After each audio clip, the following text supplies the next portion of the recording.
Hi everybody. As promised, here's the rest of the book. Not all in this recording, that'd be crazy. We are still on chapter 21 and he's just bumped into his dad outside of the station and knocked his phone out of his hand. Can I have my phone? I looked up and swallowed. It was my dad. He was standing right there. I stared at his face, but he just looked blank. He didn't know me at all. I stuttered. My dad rolled his eyes and held out his hand. My phone, please, come on, I'm in a hurry. I gave it to him, and when he saw the smashed screen, his shoulders slumped. Oh, that's just terrific. A flat tire and now this. Can my day get any better? Can it?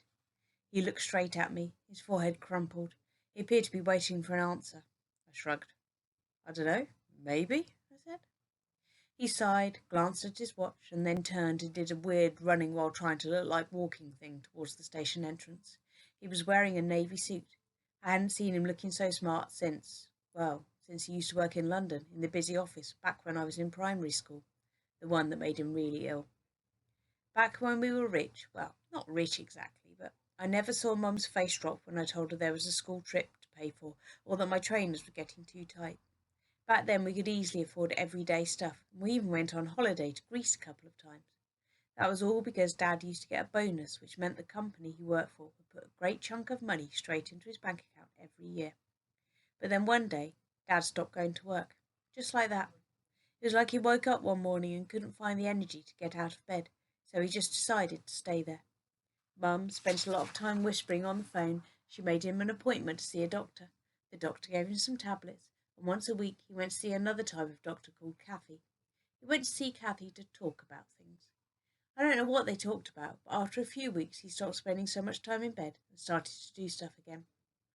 He really loved being outside, so one day I helped him to dig our little vegetable patch in the garden. When I say helped, I mean I just stood there asking questions while he did all the work. I was only about 6, so I probably wouldn't have been very good at it anyway. I remember asking him about worms and which end was their head and which end was their bottom. I don't know, Maxwell, he laughed. You'll have to look that one up. He stabbed his spade into the ground and it made a clunk sound. He bent down and moved some of the soil out of the way with his hands, and then he picked up a piece of red brick and dusted the dirt off it. You know, Maxwell, Kathy said something to me the other day that really made me think, he said, staring at the brick. She said that having a worry or an upset or a sense of loss can feel like you are carrying a really heavy brick in your pocket. I watched him silently as he crouched down, looking at the lump in his hand. She said that on some days that brick can feel like the heaviest brick in the whole wide world. It's so heavy in your pocket that you can barely put one foot in front of the other. He stood up, still looking at the brick. But on some days the worry that you are carrying around with you is still there, like brick in your pocket. But you might not notice it as much. That brick doesn't always feel as heavy as it used to. I frowned. It might have made sense to Dad, but it didn't make any sense to me. He tossed the brick to one side, then carried on digging. I watched him for a bit, thinking. Daddy, I said, when are you going back to your job? He stopped again and sort of froze like a statue. I thought I might have said something really wrong, but then he straightened up and wiped his forehead. Soon, Maxwell. In a couple of weeks, I'd say.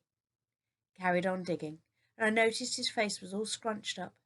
I kicked the ground and spotted a big pebble. It was all white and smooth, and I brushed the dirt off and put it in my pocket. I looked back at my dad. His cheeks were flushed and his eyes looked all watery. Daddy, I said, why do you do a job you don't like very much? He stopped digging and stood the spade in front of him, resting his hands on the top of the handle. He wiped his forehead and then looked straight at me, giving me a little smile. Do you know something, Maxwell? I don't really know. He stood for a while staring ahead. It was quite boring just watching him do nothing, so I ran off, put the white pebble on the shelf in my bedroom. Not long after that, Dad announced he wasn't going back to his old job after all. He said what was the point of doing a job he didn't like, and then he gave me a really big smile. Dad went to college to learn about horticulture, which is all about plants and stuff. He said he really wanted to be a gardener. Mum explained we'd have a lot less money, but it was important that adults tried to do jobs that they enjoy. She said they spend a lot of their lives at work, and that Dad's old job was making him very unhappy. He worked in a pub in the evening and studied really hard in the daytime and passed all of his exams.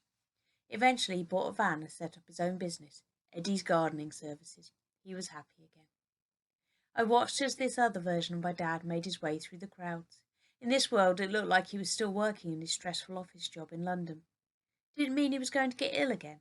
Why hadn't he gone back to college to learn about plants and gardening? I watched as the back of his head disappeared into the crowd.